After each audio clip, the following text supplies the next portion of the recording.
বেচে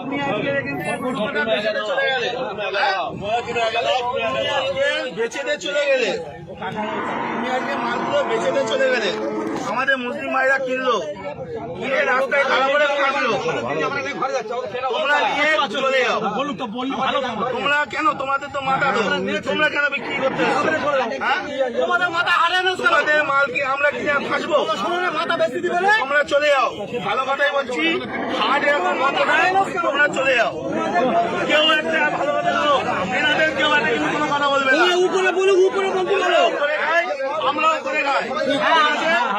এখন কথা হচ্ছে ওনাদের মাথা ওনারা বেচে দিচ্ছে, আমাদের মুসলিম ভাইরা কিনছে, কিনে ফেসে যাচ্ছে, ওনারা টাকা টেনে বাড়ি চলে যাচ্ছে, আর কিন্তু কোনো সমস্যা নেই। সুতরাং কেউ একটা এদের কোনো কথা বলবে না, এনারাও করে খায়। কিন্তু তোমরা মানে কাকা নিয়ে বাড়ি চলে যাও।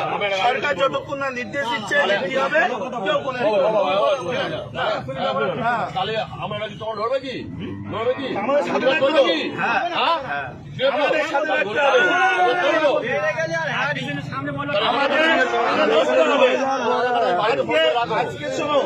আজকে ভারতবর্ষে এই গরু এক্সপোর্টে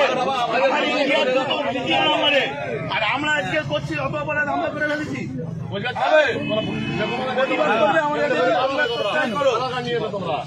আমাদের সাথে প্রতিবাদ করলে থাকো, না হলে থেকো না।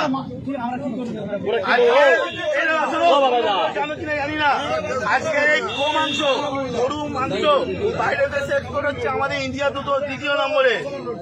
আর আজকে আমরা অপরাধ করে ফেলেছি, এর জবাব কেউ দিতে পারবে? সুতরাং টাকা নাম বলো, সঞ্জয়